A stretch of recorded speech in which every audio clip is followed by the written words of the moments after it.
Students अभी जो है हम देखिए अगला टॉपिक देखते हैं, धातु अधातु के गुणधर्म।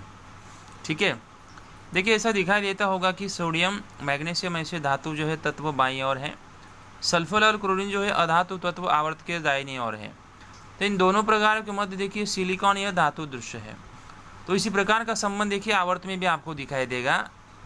ठीक है, सो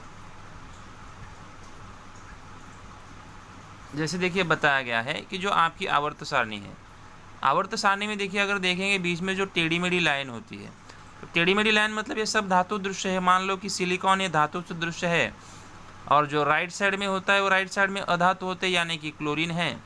लेफ्ट साइड में जो होता है देखिए वो सोडियम है। तो ये धातु है, मतलब ध्यान में रखना है कि आवर्त सारणी में जो टेढ़ी मेढ़ी लाइन है वो टेढ़ी मेढ़ी लाइन धातु दृश्य है। टेढ़ी मेढ़ी लाइन के राइट साइड में जो भी आपको दिखाई देंगे वो सब अधातु के प्रकार हैं, और लेफ्ट साइड में यानी बाएं और जो होते हैं वो सब क्या होते हैं, धातु होते हैं। तो ये यानी कि सोडियम हो गया एक प्रकार।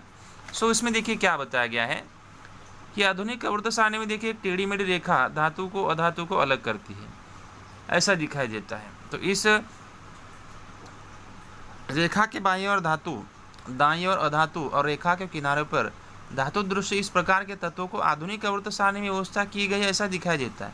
तो ये देखिए किस कारण हुआ, तो उसको किसी को लेफ्ट में किसी को राइट में जो भी वहाँ पे दिखाई दे रहा है। तो सारणी तो बनाई गई लेकिन टेढ़ी मेढ़ी रेखा बनाई, धातु को राइट साइड में रखा, धातु को लेफ्ट साइड में रखा। तो यह ऐसा क्यों होगा, वहाँ पे क्वेश्चन बनता है, प्रश्न बनता है। तो ऐसा क्यों हुआ है देखिए कि देखिए धातु और अधातु के विशिष्ट रासायनिक गुणधर्मों का अंतर करके देखें। सरल आयनिक यौगिक के रासायनिक सूत्रों से ऐसा दिखाई देता है कि उनमें पाया जाने वाला धन आयन यह धातु से, तो ऋण आयन अधातु से बनता है। इससे यह स्पष्ट होता है कि धातु के परमाणु की प्रवृत्ति स्वयं की संयोजकता इलेक्ट्रॉन खोकर धनायन बनने की होती है। इसे ही परमाणु की देखिए विद्युत धनात्मकता कहेंगे। क्या कहेंगे, देखिए पहला देखिए शब्द आया हुआ है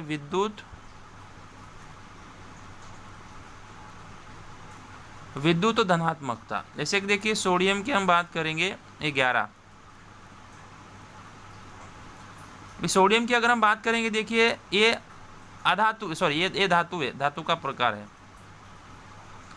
तो ये उसमें क्या होता है पता है कि ये इलेक्ट्रॉन, हमें धातु क्या होते हैं पता है, इलेक्ट्रॉन खो देते हैं।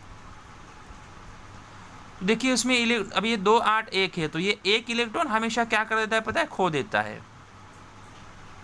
और अपनी कक्षा में मतलब ये क्या होता है 2 और 8 ही लगता है। तो ऐसा क्यों होता है, क्योंकि जो निष्क्रिय गैस की तरह कि जो 18वां समूह है ना, सभी लोग क्या करना चाहते हैं पता है कि जो निष्क्रिय गैस 18वां जो समूह होता है ना उसकी तरह बनना चाहते हैं। क्योंकि अगर नियॉन की बात करेंगे देखिए कक्षा में उसमें 2 और 8 है, नियम के हिसाब से ये कक्षा भरी हुई है, और ये हमेशा उत्कृष्ट गैस मतलब एक्सलेंट बहुत अच्छे होते हैं, क्योंकि उनकी कक्षाएं पूरी तरह से भरी होती, ना किसी से लेते हैं ना किसी से देते हैं, किसी से लेना देना नहीं रखते। एक अपनी तरफ से एक मजबूत है, वो एकदम स्ट्रांग है। और हर कोई तत्व चाहेगा ना ये 18वें समूह की तरह स्ट्रांग बने। तो स्ट्रांग बनने के लिए क्या करना पड़ता है, किसी को अपने इलेक्ट्रॉन खो देना पड़ता है। क्या करना पड़ेगा, किसी को इलेक्ट्रॉन खो देना पड़ेगा। अब जब ये एक इलेक्ट्रॉन खो देगा तो ये किसकी तरह बन गया, नियॉन की तरह बन गया। अभी मैं दूसरा मतलब बता देता हूँ,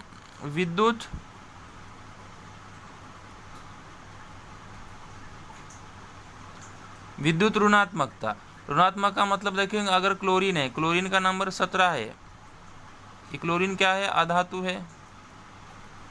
उसका देखिए परमाणु क्रमांक 287 होता है, और ये हमेशा इलेक्ट्रॉन लेते हैं, ध्यान रखना है। तो ये देखिए होता क्या है कि इलेक्ट्रॉन खोकर अब ये विद्युत धनात्मक बन जाएगा। और ये विद्युत ऋणात्मकता में क्या होता है कि अधातु क्या करता है कि इलेक्ट्रॉन लेते हैं, लेने की वजह से वो ऋण बन जाता है। यानी कि देखिए उसमें 2 8 7 है, अगर एक इलेक्ट्रॉन वहाँ पे प्लस हो गया तो देखिए क्या हो जाएगा, 2 8 8 हो जाएगा। तो 2 8 8 देखिए 8 8 16 2 18 हो जाएगा। तो ये 18 नंबर किसका होता है पता है, आर्गॉन का, यानी कि 2 8 8। तो ये आर्गॉन जो होता है ना, आर्गॉन भी क्या है, ये निष्क्रिय गैस है। तो हर कोई क्या होता है पता है, जितने भी सारे इलेक्ट्रॉन्स होते हैं ना, वो सब लोग जो है 18वें समूह की तरह बनना चाहते हैं। क्योंकि 18वां ऐसा एक में समूह ना किसी से लेना देना, किसी से कोई अभिक्रिया नहीं करता है, अपना अपना अकेला मस्त रहता है, क्योंकि स्ट्रांग है, उसी को किसकी ज़रूरत नहीं है, वो अपने आप में एक मजबूत वाला होता है, इसलिए उसे उत्कृष्ट गैस कहा गया है। तो ध्यान रखना है विद्युत धनात्मकता क्यों होता है, जब इलेक्ट्रॉन खो दिया जाएगा धातु द्वारा, और विद्युत ऋणात्मकता कब होता है कि अधातु द्वारा इलेक्ट्रॉन को लिया जाता है, तब जाके वो क्या बनेगा, विद्युत ऋण वाला बन जाता है। वही इसमें देखिए बताया गया। इसके विपरीत अधातु के परमाणु की प्रवृत्ति बाहर के इलेक्ट्रॉन संयोजकता कवच में ग्रहण करके ऋणायन बनने की होती है। मतलब धातु लेता है तो क्या बनेगा, धनात्मक बनेगा, और अधातु जब लेता है तो क्या बनेगा, ऋणायन बनेगा, जो उदाहरण के द्वारा मैंने बताया है। इससे पहले भी हमने देखा है कि आयनों को निष्क्रिय गैसों तत्वों का स्थायी इलेक्ट्रॉन स्वरूपन प्राप्त होता है। मतलब जैसे बोला था ना मैंने निष्क्रिय गैस वाला, क्योंकि अगर ये इलेक्ट्रॉन सोडियम इलेक्ट्रॉन एक खो देता है तो 2 8 यानी कि नियॉन की तरह बन गया, और ये जो अधातु क्लोरीन है एक इलेक्ट्रॉन लिया तो ऑर्गन की तरह बन गया। जो ऑर्गन और नियॉन है ना वो निष्क्रिय गैस है, मजबूत वाले गैस। तो किसी भी परमाणु देखिए सभी इलेक्ट्रॉन ऊपर धनावेशित केंद्र के कारण परमाणु होने वाले आकर्षण बल के कारण परमाणु स्थिर होते हैं, और संयोजकता कवच में इलेक्ट्रॉन और परमाणु केंद्र के बीच के स्थिर आंतरिक कवचों में भी इलेक्ट्रॉन पाए जाने के कारण संयोजकता इलेक्ट्रॉन पर आकर्षण प्रयुक्त करने वाला परिणामी केंद्र की आवेश यह मूल केंद्र की आवेश की अपेक्षा थोड़ा कम होता है। और धातु में पाए जाने वाले संयोजकता इलेक्ट्रॉन की संख्या कम संख्या यानी 1 से लेकर 3 तक, 1 2 3, इन संयोजकता इलेक्ट्रॉन पर प्रयुक्त होने वाला कम परिणामी केंद्र की बल इन दोनों घटकों को एकत्रित परिणाम के कारण धातु में संयोजकता इलेक्ट्रॉन खोकर स्थायी निष्क्रिय गैस स्वरूपन वाला बनने का प्रवृत्ति होता है। मतलब जो 1 से लेके 3 तक, कम से कम 1 से लेके 3 तक इलेक्ट्रॉन क्या करते पता है, खो देते। 1 रहेगा तो खो देगा, 2 रहेगा तो खो देगा, 3 रहेगा तो भी खो देगा, लेकिन अगर 4 रहेगा तो वो खो देगा नहीं।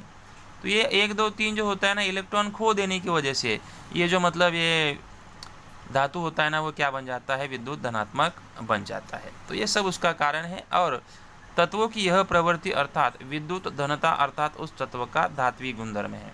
तो धात्विक गुणधर्म मतलब आपको ध्यान में रखना है कि वह धातु हमेशा इलेक्ट्रॉन खो देता है, क्योंकि उसको निष्क्रिय गैस की तरह बनना होता है, जिसकी वजह से वो धनात्मक बन जाएगा। और कम से कम 1 2 3 अगर इतने इलेक्ट्रॉन रहेगा तो इतने इलेक्ट्रॉनों से वो क्या कर लेता है, अपने इलेक्ट्रॉन्स वहाँ पे खो देता है, जिसके कारण से वो क्या बन जाएगा, विद्युत धनात्मक बन जाएगा। और जो विद्युत ऋणात्मक कब बनेगा कि अपने इलेक्ट्रॉन जो है वो खो देता है। जब इलेक्ट्रॉन खो देगा तो उसकी विद्युत ऋणात्मक में क्या होता है कि इलेक्ट्रॉन को लिया जाता है, तो जब इलेक्ट्रॉन लेगा तो वो ऋणात्मक बन जाएगा। तो उसमें भी ऐसे 1 2 3 हो जाता है, तो उसके हिसाब से वो ले सकता है, और लेने की वजह से वो क्या हो जाएगा, अधातु विद्युत ऋणात्मक वाला बन जाता है, और उसके साथ साथ वो निष्क्रिय गैस की तरह भी बन जाता है। तो बस इसी तरह ये जो है स्टूडेंट्स, ये धातु अधातु के गुणधर्म होते हैं, जिसे धात्विक गुणधर्म कहा गया है। तो ये सब जो है स्टूडेंट्स आपको अच्छे से समझ लेना है। कुछ डाउट रहेगा तो पूछ सकते हैं।